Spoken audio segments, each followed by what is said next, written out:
Coming to Ghana, as soon as I got here, I went to his house at like 7,000 square feet, had a nice gate. I opened it up. I'm like, man, you out here living like a king. What am I doing in the U.S.? With police when they see me, chairman, you know what I mean? How you doing? Welcome home. You can't put a price on that. And I want to enjoy the rest of my life and do what I want to do when I want to do. And I can't do that in the U.S. That gave me the bug to move out here. From that point, I'm like, man, I'm moving out here. You know what I mean? It was peaceful, quiet, and being black in America, you really don't know what that feels like. You know what I mean? To be free. I don't have to look over my shoulder. African Americans are all moving back home to Ghana, our motherland, and these African Americans share this experience and reason why he chose to move to Ghana. Please do me well by liking the video and don't forget to comment your thoughts on the comment section. So Dre, where were you born and where were you raised?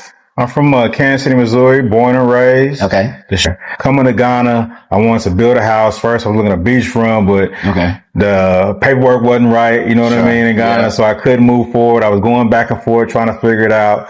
And so I had a friend, my partner, Kashan, with Habasha.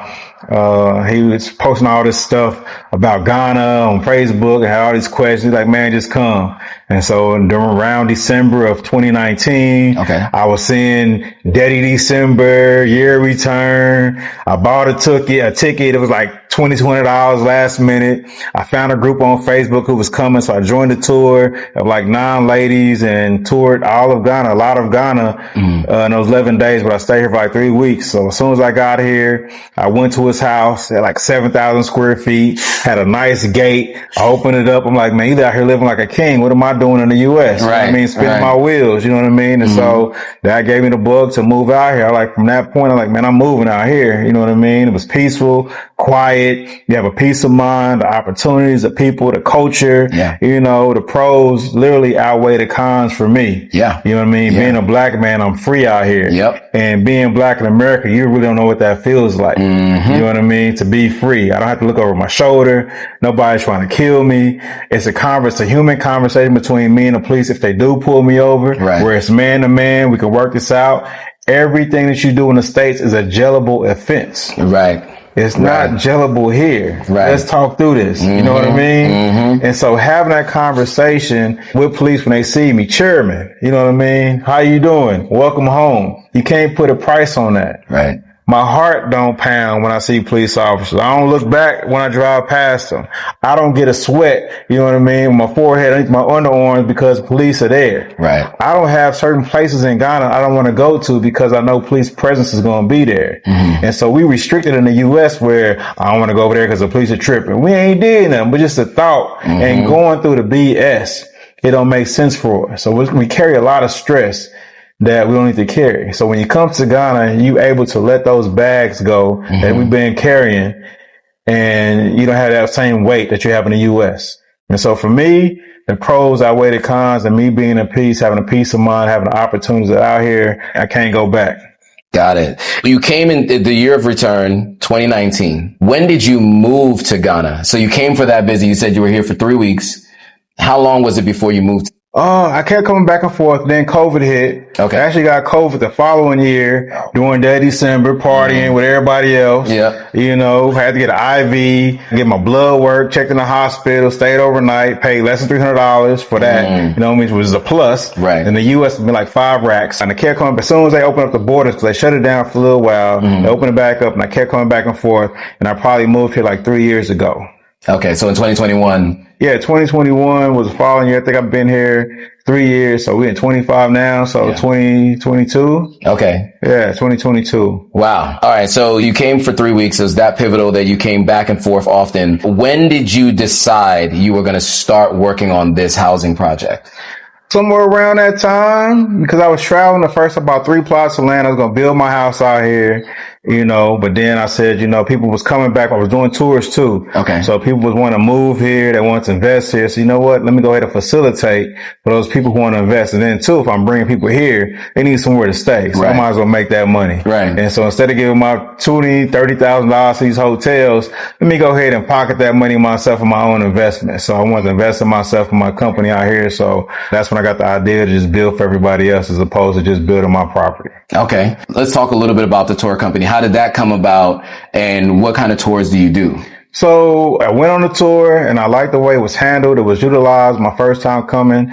And I toured with I partnered with that company. I met with the guy. He was like, yeah, well, let's partner X, Y, and Z. And so we started doing tours. So the cultural tour, real estate tour, you pretty much get everything all in one. The December tour is a little bit more. You have parties going on at night. So there's a lot of going on, a lot of events during December. But the rest of the tours, you have just the cultural, the history, the food. We still go out, have a good time. So it's pretty much an all around tour where everybody can enjoy themselves and I can customize it depending on the customer. Okay.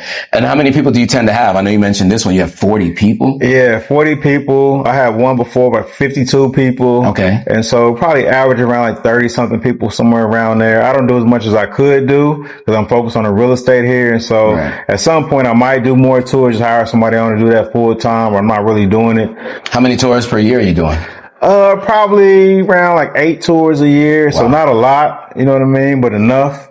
You know, and so like I said, my main focus on real estate. So I do real estate tours so they come and learn the process of buying land, look at how to build relationships, meet with the lawyers, the surveyors, everything you're going to need to do real estate here in Ghana. You know what I mean? Pretty much as much as you can learn in that short amount of time that you're here. And on that note, so when you move in here, right? So you're buying here. It's leasehold, right? This is leasehold land. So you own the lease on the land. When people buy, they buy from you, but then they now are the owner of that specific space. Correct. Is that right? Correct. Okay.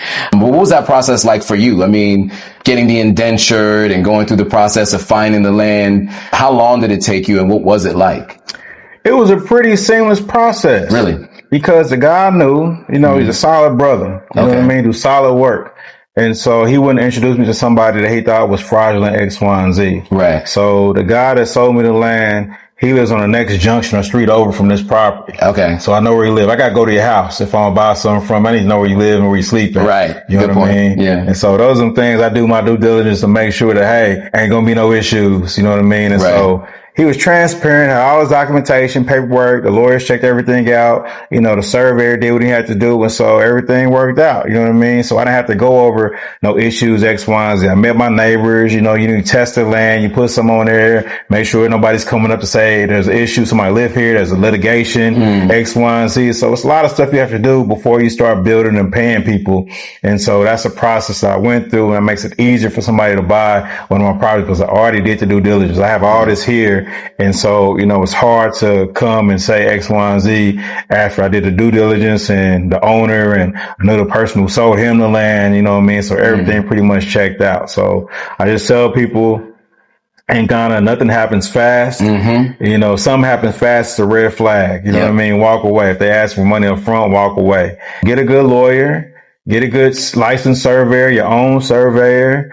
You know, I even do an extra step, you know what I mean? But I don't give my secret sauce, you know what I mean, out. But it's an extra step to make sure that if there's any issues, that there won't be no problems once I go through this extra step. What advice would you give to someone who's planning to start a business here in Ghana? Learn the culture first. Okay. Learn the culture because it's a different culture. We do things different. You know what I mean? It's like living up north and then you going down home to the country south. You know, to relatives you never seen before. And still you got to wipe your feet at the door and they do things different than how they do things up north. You know what I mean? And so we long distance cousins, we relatives, but things are different. You know what I mean? And so you got to come and learn the customs in which they're used to, and then you can implement things here. And so definitely need somebody here on the ground to be able to navigate Ghana. About living here and this project that you're working on, like what about it have you found to be like the most enjoyable? Just the peace and the freedom, man. You can't put a price on the peace and freedom you have. And I tend to think about all the brothers, man, that's locked up in jail, you know, who didn't make it this far. You know what I mean? And so I'm in my 40s, my low 40s. I don't know, I'm mid 40s now, I guess. My birthday was like yesterday. So I think of all the black men who make these mistakes. They got child support, they got felonies, and they can't travel, and they can't experience what I'm experiencing out here because they've been told lies and myths about Africa that exist. And it's like, it's not on the map. It's not on the plans for them. And so for them able to see what I'm doing on social media, man, they like applaud. And some of them look at it and view Africa differently now because of what I'm posting and showing, you know, a different side of what we've been taught. you know, and so, like I said, just being here, being alive, being able to live, and I want to enjoy the rest of my life, however long I got. I just want to be able to enjoy it and do what I want to do when I want to do, and I can't do that in the U.S. There is a lot of reasons and factors. African Americans are all moving back home to Ghana and motherland, and you can hear for what our brothers have shared. He enjoyed coming back home. He's so excited to come back home to Ghana. Before I forget, I'm going to put the name of the channel on the description so you can complete the video over there to enjoy the full video. It gives a lot of details. It's into real estate. You have companies here in Ghana, you have houses for sale, for rent, so you can please click on the link to complete the video there in case you want to buy some property. Ghana is a home for us. We are so excited to have Ghana and motherland. And you see, every time you keep seeing African Americans, in fact, foreigners moving to Ghana, people keep asking themselves, why are people moving to Ghana? Is Ghana really worth the hype? Trust me, Ghana wants 100% the hype. Yes, you can make money in the state, but the quality of life, the peace you get in Ghana, money cannot trade with other things. You are not scared to walk around. In fact, you hear a lot of things from the African Americans sharing his experience when he moved back home to Ghana and how he felt coming back home to Ghana. So please, at this point, if you have not come to Ghana as a foreigner, as a Black Americans, do well by also taking a trip to visit our motherland so you can have your own experience for yourself. At this point, if you have not liked the video, do me well by also liking the video, and don't forget to also share with a friend who would like to watch this video with you. And please, if you have not commented your thought below on the comment section, feel free to share your experience with us on the comment section if you have been to Ghana before or not. And please, if you have not subscribed to the channel, do me well by also hitting on the subscribe button to join this amazing family. And don't forget to turn on the notification bell so that I upload a new video. You're not going to miss out on my amazing future content. And I will see you in my next video. Bye for now and stay blessed.